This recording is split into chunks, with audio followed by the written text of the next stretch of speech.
Assalamualaikum warahmatullahi wabarakatuh dan salam sejahtera untuk kita semua. Apa kabar Indonesia dan apa kabar Sulawesi Tengah? Apa kabar Kabupaten Bol? Di malam hari kita bersyukur kepada Allah bahwa kita bisa bersama-sama di live kami di TV Jurnalis Indonesia 1.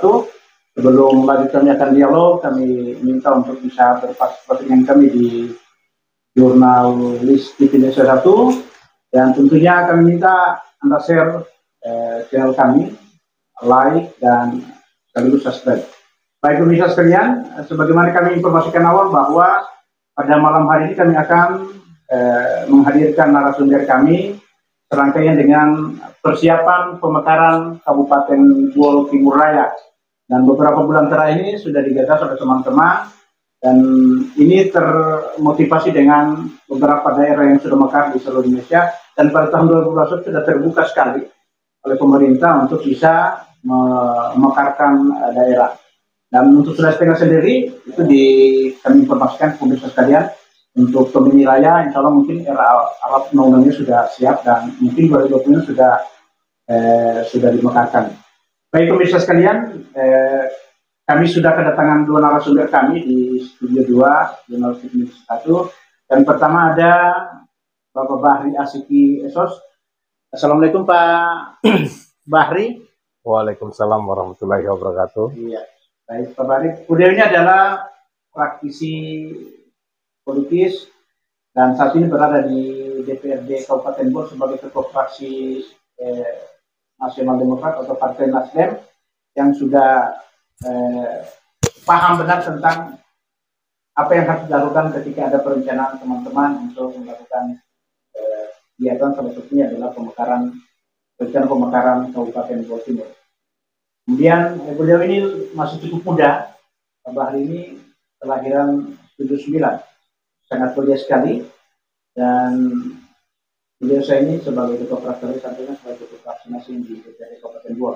Kemudian yang kedua saya sapa narasumber kami pada kesempatan ini ada Bapak Suparman Marhum SHMH. Assalamualaikum Pak Parman. Waalaikumsalam warahmatullahi wabarakatuh. Nah, beliau ini sangat muda sekali, masih kelahiran 83. Tapi alhamdulillah beliau ini adalah referensi daerah dan beliau salah satu yang sudah pernah mengikuti naskah akademik untuk pemekaran daerah yang beberapa waktu lalu beliau ikuti di luar Kabupaten Bol. Baik pemirsa sekalian, dan sedikit saya memberikan referensi kepada kita sekalian bahwa Kabupaten Bol ini mekar pada tahun 1999. Dan alhamdulillah ada 5 kecamatan yang mencoba untuk dengan terbukanya peluang ini, 5 kecamatan di wilayah Kabupaten Bol, di wilayah timur, yakni Kecamatan Kecamatan Palede Barat, kemudian ada Kecamatan Gadung, kemudian Kecamatan Bunobogu, yang insya Allah mungkin mencoba untuk lewat tokoh-tokoh masyarakat, tokoh pemuda, dan seluruh komponen masyarakat mereka berkeinginan agar karena ada peluang ini untuk bisa dimekarkan menjadi kabupaten otonom. Baik pemirsa sekalian, sebelum saya lanjut, yang pertama mungkin saya ke Pak Parman dulu. Parman ini saya kenalkan pemirsa sekalian, beliau adalah sekretaris Forum Pemekaran Kabupaten Baru yang beberapa saat lalu ini sudah melakukan rapat koordinasi, pertemuan-pertemuan dan di Daulat beliau sebagai sekretaris. Kan beliau paham betul tentang bagaimana memekarkan satu daerah dengan peluang undang-undang yang ada.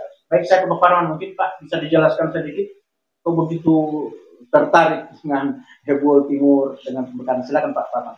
Ya, makasih Pak Kekanda saya Pak Aruji. Wartawan senior luar biasa dari dulu sama-sama di media. Sebenarnya secara konsepsi pemekaran itu kan sebenarnya dari sisi etimologinya adalah berkembang. Jadi dalam perspektif teori misalnya kita bicara soal pemekaran, maka tujuan pemekaran itu ada 3. Pertama adalah memberikan akses pelayanan pemerintahan, kemudian akses pelayanan pemerintahan. Yang kedua akses pengelolaan sumber daya alam, dan yang ketiga adalah membuka peluang pekerjaan untuk daerah.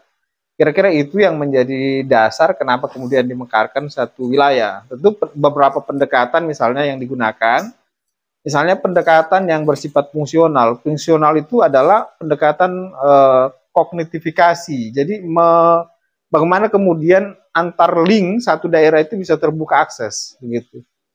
Dari daerah yang kemudian tertutup menjadi terbuka. Kemudian yang kedua itu adalah ada kesamaan homogen atau kesamaan kemiripan di konteks wilayah. Dan yang ketiga itu karena misalnya kebutuhan administrasi pemerintahan. Jadi kira-kira itu secara substantif kenapa kemudian pemekaran itu dilakukan.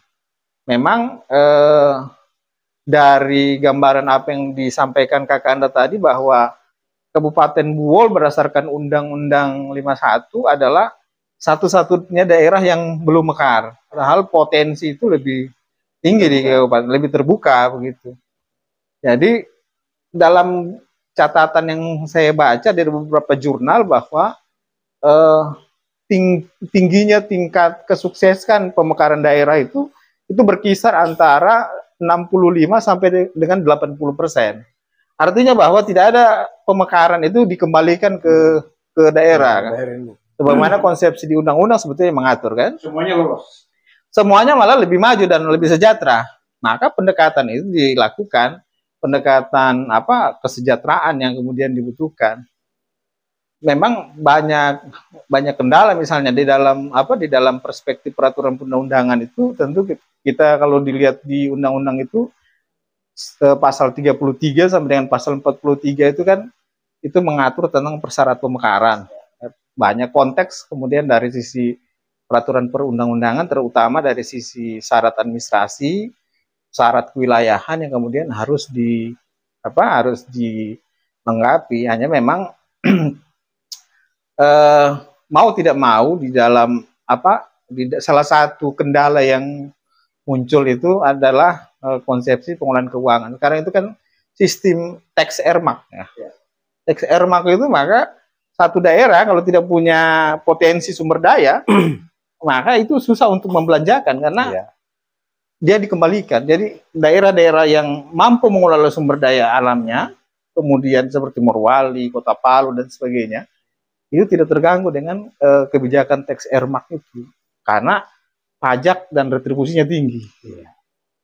Nah, itu sebetulnya peluang karena daerah sana adalah daerah yang masuk kualifikasi daerah yang sumber daya alamnya tinggi. Sebelum kita masuk ke wilayah teknis sekali soal rencana ini, apa yang indikator yang paling menonjol untuk di wilayah Buwol sehingga begitu antusias bisa berpisah lah antara kutip dari daerah ini? Apa indikator yang paling utama? Pertama adalah sisi sumber daya alam.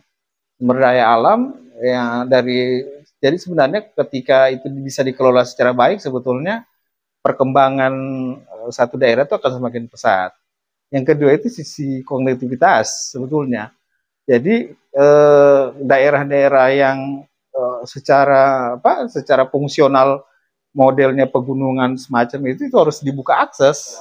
Karena kalau tidak dibuka akses, maka misalnya itu kan sebenarnya kita lihat saja perbandingannya dengan Gorontalo Utara dan sebagainya. Itu kan begitu dibuka akses kan luar biasa perkembangannya. Begitu kira-kira yang menjadi urgensinya kira-kira. Baik Pak Parman, mungkin saya ini kita belum bicara belum pada tingkatan teknis. Nah sementara kita mungkin sekarang ini tingkatan teknis. Sejauh mana sih perjalanan teman-teman yang melaksanakan hajatan ini dalam tanda kutip ya, beberapa kali pertemuan terus masih nggak? Mungkin saya ke Pak Bahri dulu Pak, kebijakan secara proses mungkin Pak Bahri sebagai perwakilan sekali lagi tanda kutip perwakilan rakyat pada umumnya di Kabupaten Buwol, tapi yang lebih khusus di kecamatan di Buwol, wilayah Buwol Timur. Kebijakan mungkin hasil diskusi dengan teman-teman di DPR memungkinkanlah ini ketika Buwol ini akan mekar. Mungkin Pak Bahri bisa menjelaskan kebijakan politis yang akan dilakukan. Terlepas dari Pak Bahri sebagai masyarakat di wilayah Jawa Timur. Silakan. Ya, terima kasih Pak Arji. Dan langsung saja soal kebijakan politik, khususnya kami yang ada di DPR dari perwakilan Bol Timur, dari daerah pemilihan 2 Bol Timur, ada 7 anggota DPR. Pada prinsipnya kami 7 orang anggota DPR Dapil sana sangat mendukung proses politik untuk pemekaran Bol Timur. Karena kami tahu persis bahwa hari ini negara membuka ruang tentang itu. Ada beberapa provinsi yang sudah mekar di tahun 2022 dan ada beberapa kabupaten daerah Jawa sudah mekar. Sehingga dasar itu dari kami, khususnya yang 7 orang dari wilayah timur ini berdiskusi sering kami di kantor untuk bahkan sudah pernah ke DPR RI, ketemu dengan Ketua Badan Legislasi DPR RI, Pak Supratman Andi Aktas, membicarakan soal persiapan dan keinginan masyarakat Bol Timur untuk memekarkan diri menjadi sebuah daerah otonomi baru. Dan saran beliau, ya proses ini negara sudah membuka ruang itu. Ada beberapa daerah sudah dimekarkan, sehingga itu hal yang tidak mungkin misalkan Bol Timur itu untuk tidak jadi sebuah kabupaten. Berangkat dari soal proses administrasinya, memang kami tidak beda mungkin konteksnya dengan Pak Parman yang memahami secara hierarki tentang bagaimana proses administrasi dalam pemahaman ilmu hukum, itu basic beliau. Saya dari perspektif politik, memang kalau kita meminta atau menunggu dari keinginan pemerintah pusat itu pasti tidak akan terjadi. Tapi kalau keinginan kita, masyarakat umumnya di Bol Timur untuk meminta dan secara serius kita menanggapi ini, memperjuangkan, insya Allah ini akan terbuka jalan itu untuk menjadi sebuah kabupaten otonomi baru. Dan saya kira berangkat dari apa yang disampaikan Pak Parman tadi, saya tidak mengulang bahwa ada 3 aspek keuntungan mekarnya sebuah kabupaten. Saya kira memang benar bahwa di samping akses pelayanan publik yang semakin dekat, dan Bol Timur saya kira kita optimis atau kita percaya diri meminta untuk dimekarkan, kita mampu membiayai daerah kita sendiri di Bol Timur. Kita punya banyak potensi kekayaan alamnya. Mulai dari dalam sejarah zaman kolonial Belanda di Sulawesi Tengah cuman Palele yang sering disebut-sebut dalam sejarah yang punya potensi kekayaan emasnya dan sebenarnya potensi kekayaan alam yang lainnya. Misalnya biji besi, logam, nikelnya ada di kandungannya di daerah kita. Insya Allah dengan kebijakan pusat hari ini dan berlaku di tahun 2023 dengan disampaikan tadi earmark anggaran, ini memang sangat berpengaruh bagi daerah-daerah yang punya potensi atau PAD-nya kecil. Nah, dengan kebijakan earmark anggaran itu, karena semua anggaran itu dipusatkan, pusat yang mengatur, sudah punya merek atau di yang seperti kita sebut sebagai kegiatan yang sifatnya mandatori. Semua sudah bermerek ke sana, sehingga buat saya sepakat dengan Pak Parman tadi bahwa kalaupun Bol Timur insya Allah mekar nanti, mudah-mudahan kita bisa sejajar lah, setara dengan Morowali Utara, Morowali yang sama-sama mekar dengan Bol itu sendiri. Kita bisa jauh lebih maju dari daerah dari. Ini kan 7 orang anggota DPR dari wilayah sana mungkin yang sering diskusi bahwa terus secara lembaga apakah mungkin ada juga diskusi-diskusi kecil ketika ada dihembuskan bahwa Bol Timur akan mekar. Ini kan 25 anggota DPR ini mungkin hanya 7 dari wilayah timur. Terus adakah diskusi-diskusi kecil mungkin di tingkatan DPR secara umum bahwa biasa kan ada kata setuju, ada kata tidak setuju, atau belum layak atau tidak setuju. Mungkin ada masalah lebih mungkin. Ya, prinsipnya bicara soal pemekaran Bol Timur, memang di Bol ini agak sedikit berbeda. Mungkin suasana keakraban atau ke persaudaraan kita semakin erat. Kita orang Bol ini orang satu. Sampai hari ini, kemarin pun kita berkunjung ke DPR RI untuk melakukan konsultasi, itu bersama Ketua DPRD Bol dan beberapa pimpinan fraksi. Hampir semua pimpinan fraksi. Secara psikologis?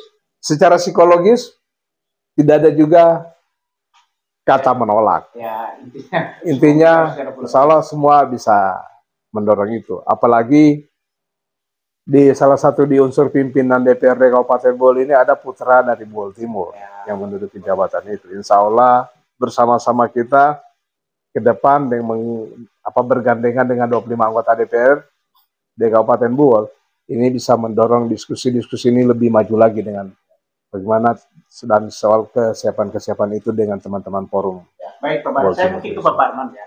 Pak Barman ini secara teknis lagi mungkin. Ini Pak Barman ini salah satu yang dipercayakan teman-teman Ributun itu jadi sekretaris, karena beliau punya kemampuan secara akademis mungkin merealisasikan apa yang disampaikan oleh teman-teman yang ada di Jawa Timur. Pak Barman, sejauh mana sih langkah yang sudah ditempuh oleh forum selama ini?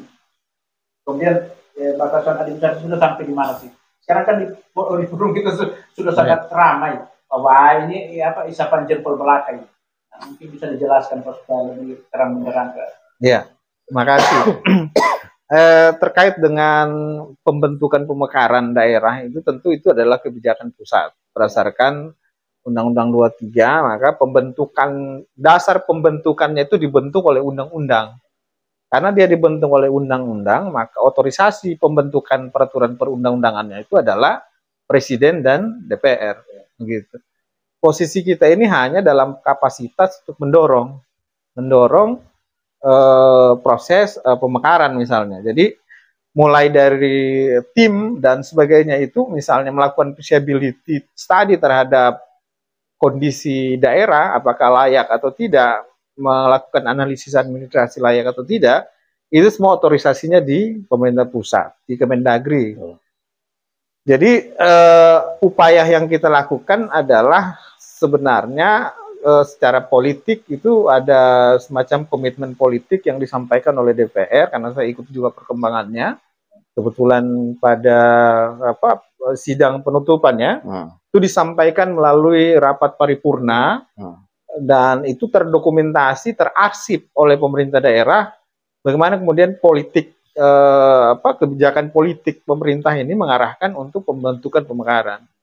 Itu jadi kemudian titik tolak, kenapa kemudian ada inisiasi dari teman-teman itu untuk mengkonkretkan keinginan itu menjadi lebih konkret, maka dibentuklah forum persiapan pemekaran dan kerukunan sebagai induk dari proses pemekaran, karena kan tidak lagi seperti dulu ini kakak. Kalau dulu kan orang berdarah-darah kan, kalau sekarang ini kan perjuangannya adalah pendekatan welfare state, pendekatan kesejahteraan, gitu. Akses informasi, akses pembangunan, akses kesejahteraan. Jadi setelah itu kemudian ada pertemuan dengan melibatkan para tokoh yang dipimpin oleh Ibrahim Timumun pada saat itu dan Pak Dr. Tonang Malongi, yang secara konsepsi ketemu. Jadi itu sudah membentuk namanya kerukunan keluarga besar Indonesia Buol Timur. Kebetulan Pak Ibrahim Timumun dan Pak Tonang kemudian masuk dalam struktur itu dan terbentuklah kerukunan. Dan Kakak Anda posisinya sekarang adalah sekretaris dari kerukunan itu. Pak Parman, ini kan yang kalau teman-teman pada umumnya ya, sudah sejauh mana sih langkah yang ditempuh oleh teman-teman forum maupun kerukunan ini? Sudah sejauh mana proses administrasinya? Ini kan yang masih teka-teki bagi mereka. Benarkah akan jadi? Apakah proses ini tidak terhalang dengan sesuatu? Ini bisa dijelaskan Pak Tuntas supaya teman-teman juga ini, karena ini misalnya mungkin live stream kami akan ada siaran tundanya dan kami share ke grup kita untuk mereka dengarkan bahwa ini penjelasan yang inti tentang persiapan pemekaran. Ya.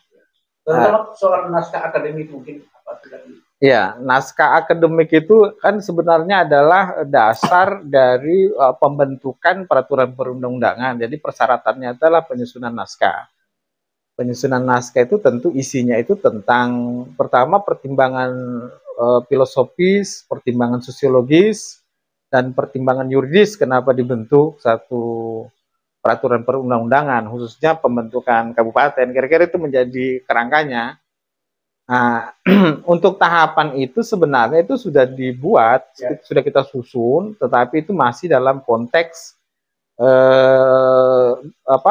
bersifat data umum. Data umum itu adalah tentu di dalam undang-undang itu kan disebutkan, misalnya data tentang kondisi demografi, kondisi geografi, jumlah penduduk, jumlah infrastruktur, dan sebagainya. Ya, itu kira-kira yang menjadi apa? Itu sudah kita koordinasikan dan sebetulnya momentum itu dimanfaatkan. Kita memanfaatkan salah satu visi Gubernur Sulawesi Tengah misalnya mendorong pembentukan. Saya kira Pak Bahri lebih paham dari aspek sisi politisnya. 10 pemekaran kabupaten kota baru, karena beliau juga melihat bahwa ternyata pemekaran itu adalah solusi terhadap peningkatan kesejahteraan. Itu sebetulnya seiring, memang problemnya adalah tentu pendekatan rasional, karena kita tentu akan dihitung misalnya tentang kemampuan APBD, jumlah penduduk dan sebagainya sebagai syarat di dalam pemekaran. Nah, kalau forum sendiri itu memfasilitasi pertemuan-pertemuan itu. Bukan forum yang kemudian menyediakan, karena itu tugas dari pemerintah pusat ketika kemudian itu sudah dimekarkan. Kita itu hanya mendorong, mengkampanyekan, mendorong seperti hari ini kan adalah salah satu model dari kemasan berkampanye, misalnya kemasan sosialisasi. Kira-kira itu sebetulnya. Ya, iya. Pak Bahri ini kan Bapak mewakili kurang lebih 4 kecamatan di wilayah timur. Secara psikologis masyarakat sekarang ini ketika dihembuskan pemekaran ini, kan mungkin sering reses, sering jalan. Apa animo masyarakat sih Pak Bahri? Iya, saya kira animo masyarakat terhadap isu pemekaran Bol Timur ini responnya sangat baik. Tidak ada satupun yang menolak soal itu, karena memang di era semakin terbuka seperti ini, bahwa lahirnya pemekaran otonomi baru ini sangat besar keuntungannya bagi masyarakat itu sendiri, baik dalam akses pelayanannya, sumber daya, dan bisa terpenuhi semua di dalam daerah otonomi itu sendiri. Tentu dengan lapangan kerja baru pasti akan terbuka dengan otonomi baru. Seiring dengan apa yang menjadi visi misi gubernur dalam Gubernur Sulawesi Tengah Rusdi Mas Durat tentang pemekaran daerah otonomi baru, beliau bahwa memang tidak ada jalan lain untuk bisa mensejahterakan dan meningkatkan fiskal daerah selain memekarkan daerah-daerah baru. Dan kalau ukuran politis memang sudah memenuhi syarat, Pak. Harus secara politis, menurut ukuran politis ini kan ukuran akademis tadi, mendorong kita mendorong kemudian akan melakukan evaluasi. Apakah ada upaya-upaya lain ketika misalnya tidak memenuhi syarat misalnya secara politis? Iya. Kalau saya pendekatan politis, bahwa kami mungkin tidak terjebak dengan urusan administratif soal jumlah penduduk. Di mana-mana, contoh Papua bisa mekar menjadi sebuah provinsi. Kalau pemerintah pusat konsisten dalam hal dengan prasyarat administratifnya, tidak ada yang bisa lolos. Morowali Utara tidak akan lolos. Banggai Kepulauan memekarkan menjadi Pangkep menjadi Banggai Laut tidak akan lolos kalau kita konsisten pemerintah pusat dengan itu. Saya kira bukan kita mendorong pemekaran itu prinsipnya untuk bagaimana mempermudah pelayanan, dan kami yakini bahwa dengan lahirnya otonomi baru, daerah baru itu rakyatnya lebih sejahtera. Ya baik pemirsa, ini sangat menarik sekali karena memang daya dorong teman-teman baik secara akademis maupun secara politis ini kita sudah terungkap di sini, dan optimis benar bahwa ini akan mekar. Ini akan mekar. Keterangan-keterangan yang kita dengarkan tadi pemirsa sekalian, bahwa lambat atau cepat Bol Timur ini akan mekar. Ya, saya mungkin sedikit Pak Bahri mungkin bisa menambahkan. Kalau itu keyakinan Bapak sendiri? Keyakinan saya untuk Bol Timur jadi sebuah kabupaten nanti, saya sangat yakin. Saya kira dalam sebuah proses ini yang penting kita serius, kita meyakini semua apa yang kita lakukan, insya Allah semua akan terbuka jalannya untuk kita menjadi sebuah kabupaten. Ya baik, saya ke Pak Parman. Ini makin asik ini Pak. Saya ke Pak Parman kembali. Mohon maaf ini, kalau saya main Pak, karena lebih teknis ini ke beliau. Saya mungkin, pemirsa sekalian, sebenarnya ada yang namanya ketua kerukunan, ada ketua forum, tapi berhalangan malam ini ya, sehingga representasi ini kami sampaikan ke pemirsa sekalian, ada Pak Parman dan Pak Bahri Asik sebagai yang mengelola ini, kemudian ada yang didukung secara politik. Pak Parman, ini saya yakin benar Bapak paham benar tentang apa yang akan dilakukan ke depan. Apakah ada batasan waktunya, Pak? Sebetulnya limitasi waktu tidak ada. Limitasi waktu tidak ada. Sebenarnya kan Tapi ada target. ada target. Ya. Target kita ketika keran moratorium dibuka, maka itu masuk. Dan itu sudah menjadi visi gubernur. Sebetulnya itu seirama. Seirama antara kita dengan Pak Gubernur Sulawesi Tengah. Jadi targetnya ketika moratorium itu dibuka, maka itu bisa dimasukkan di dalam proses. Misalnya itu kan sebenarnya tahapannya itu kan masuk ke dalam balik ya. Kalau misalnya itu inisiasi dari DPR atau dari pemerintah, itu masuk dalam rencana undang-undang pada tahun berikutnya. Nah, terus Pak, ini kan saya sekali lagi tanya, mohon maaf, sekali lagi tanya. Iya. Sudah sejauh mana sih prosesnya? Proses administrasi itu kan sebenarnya karena itu kewenangan pusat, itu kan sebenarnya proses administrasi kita akan sosialisasi. Tahapan sosialisasi, kemudian menyerahkan dokumen-dokumen potensi. Nah, maksudnya dokumen yang potensial yang sudah diserahkan. Ya, kita sudah sampaikan, melalui staf ahli, gubernur dan sebagainya. Dan itu sudah masuk di dalam rancangan mereka. Hanya memang problem moratorium kan. Moratorium itu menjadi problem. Kalau kemudian itu masuk, maka mungkin kita masuk sama dengan daerah di mana? Parigi Motong. Itu sudah masuk. Pemini Raya. Itu kan masuk dari dalam skema pemekaran secara luas di Sulawesi Tengah. Dan pasti dia akan diwadahi oleh satu undang-undang. Untuk tahapan pemekaran ketika moratorium dibuka. Ya. Kira-kira begitu. Ini kita optimis bahwa masuk dalam rancangannya Pemini Raya kemungkinan. Atau mungkin Pemini Raya sudah terlebih dahulu, kemudian menyusul beberapa daerah. Kalau rancangan undang-undang kan selama ini kan belum ada karena moratorium kan. Tetapi usulan-usulan itu kan sudah sebenarnya. Kebetulan juga ketua forum itu adalah staf ahli di ketua balik kan, itu lebih terkoneksi lagi sebenarnya. Jadi itu adalah opportunity, itu adalah peluang yang bisa dimanfaatkan. Terus komunikasi selama ini kan di pemerintahan provinsi sudah pernah berkomunikasi? Sudah. Kita sudah melalui yang sekarang ini kan yang lebih masif itu di tenaga ahli gubernur. Mungkin bisa disampaikan ke pemerintah sekarang bahwa diskusinya sudah sejauh ini. Ya. Ini yang penting sekali diketahui pemerintah sekalian bahwa pemekaran ini tidak main-main. Dan mungkin yang dilihat dari luar masih terstruktur kegiatannya. Ya, karena memang di kita ini sebenarnya sebelum masanya Pak Bahri masih mahasiswa ya, masih Bapak di ketua lembaga di mahasiswa, sebenarnya kita sudah membentuk organisasi-organisasi di sana. Itu misalnya ada organisasi kerukunan Palele, ada kebetulan kita sama-sama di PP2 MIB ya. Organisasi-organisasi itu ternyata berkembang sampai sekarang. Dia berkembang dan itu terus berkonsolidasi. Maka organisasi-organisasi itu yang terus berkomunikasi dengan, misalnya dengan Pak Gubernur kemarin itu berkomunikasi secara langsung dan direspon. Bahkan ada pernyataan beliau di dalam secara resmi menyampaikan bahwa beliau mendukung proses pemekaran itu. Dan itu di blow up di media di mana-mana.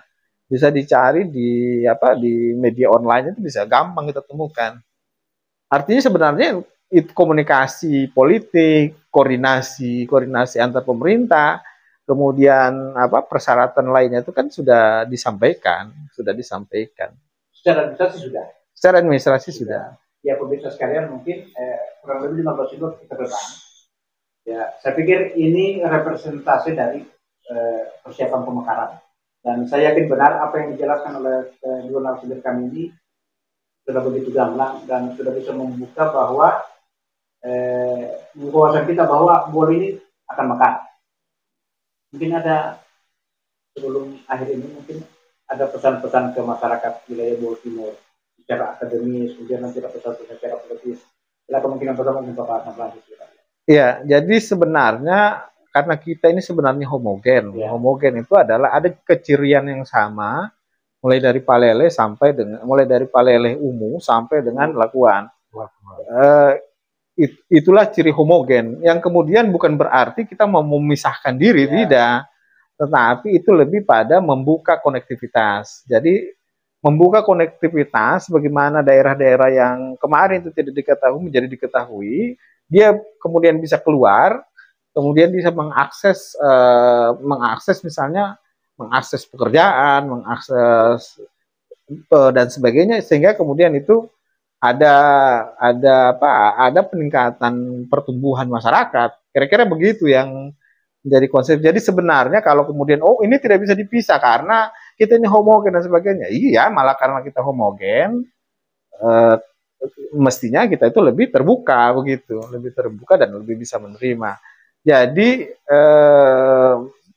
kami sebenarnya itu adalah hanya mengakomodasi kepentingan masyarakat yang sebenarnya memang secara data, dari sisi data bahwa di posisi 65 sampai 85% ada keberhasilan di tingkat pemekaran, dan itu terbukti di semua daerah, baik di daerah Jawa, di daerah Sumatera maupun di daerah Sulawesi. Kira-kira begitu posisi kami di ya. Saya ke Pak Bari, saya pikir sudah gamblang ini apa yang dijelaskan Pak Parman sama-sama dengan Bapak di malam hari ini. Apa yang sebelum Bapak ada pesan-pesan untuk optimisme kita untuk bisa mekar ini? Apa yang terutama Pak? Kenapa? Secara politis. Ini kan di Kabupaten itu ketika kita mekar bahwa apa sih keinginan mereka sampai ingin mekar? Tentunya kita sudah bisa jawab bahwa itu pendekatan pelayanan, kemudian akses lapangan pekerjaan dan sebagainya, kemudian sumber daya alam. Apa yang paling urgent kira-kira Pak? Bapak secara politis, sebenarnya secara politis mungkin agak dirugikan mereka kalau pemikiran itu, karena sekarang ini sementara duduk di parlemen, tapi anggota DPR 7 orang dari dapil dari wilayah 4 kecamatan ini sangat antusias untuk bisa memperbaiki. Apa target-target yang harus di? Ya, kalau saya jujur saja bahwa kalau target untuk kepentingan politik apa yang disampaikan tadi, saya kira urusan perwakilan yang positifnya ya. Kami tidak terjebak dengan itu. Tapi berharap, kami bermimpi bagaimana Baltimore itu menjadi sebuah kabupaten baru. Pertama untuk percepatan pembangunan. Tentu lapangan pekerjaan akan terbuka karena kita optimis di Baltimore sana banyak potensi kekayaan alam kita yang bisa kita gali untuk bagaimana mensejahterakan masyarakat kita di sana. Saya sepakat bahwa kita memang kondisi kultur masyarakat kita homogen. Dan mungkin keinginan semuanya berpisah dari daerah induk bukan semata-mata untuk karena ada soal pembagian yang tidak merata. Tapi bagaimana ibaratnya membangun sebuah rumah dengan nilai uang yang sedikit, membangun rumah besar itu pasti tidak akan cukup. Tapi dengan uang rumah kalau dibagi dua, itu pasti akan cukup dengan biaya, pasti ada bantuan dari pusat. Lewat alokasi anggaran pusat bisa terkucur ke daerah baru apabila sudah dimekarkan, karena banyak infrastrukturnya pasti diintervensi oleh pemerintah pusat. Apa yakin benar bahwa akan mekar? Saya yakin karena pertama sebagai saya ya, karena profesi saya sebagai politisi tidak bisa kehilangan harapan. Namanya perjuangan insya Allah tetap akan terwujud apabila kita melakukannya. Itu halku ya. Insya Allah akan terjadi. Ya, mungkin pesan terakhir Pak kepada masyarakat yang akan menantikan kapan ini. Apa harapan terakhir Pak? Insya Allah tidak lama lagi. Karena pemerintah provinsi, kalau dulu mungkin Buol dimekarkan mulai dari, pasti prosesnya lama ya, dari tahun 60-an sampai mekarnya di tahun 99. Insya Allah dengan akses semakin terbuka pada hari ini ya, zaman sekarang, dan pemerintah semua sudah membackup, baik pemerintah provinsi maupun dan sinyal punya keterwakilan di DPR RI, insya Allah jalan-jalan itu semakin terbuka.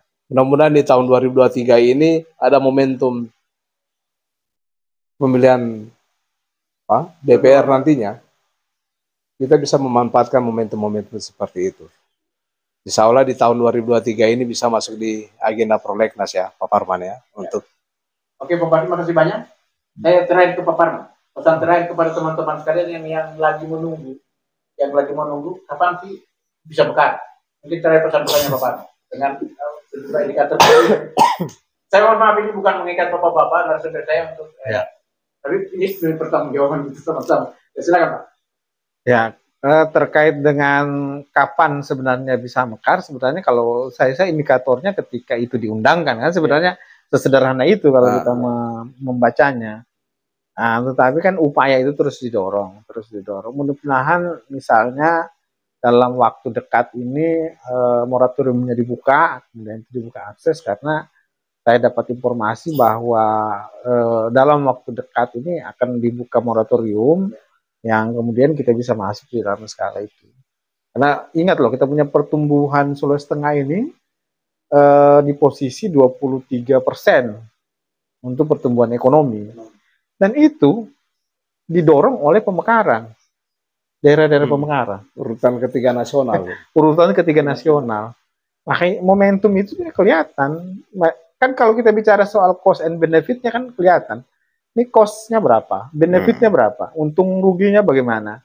Dan itu terbukti. Tidak usah pakai data kan sebenarnya.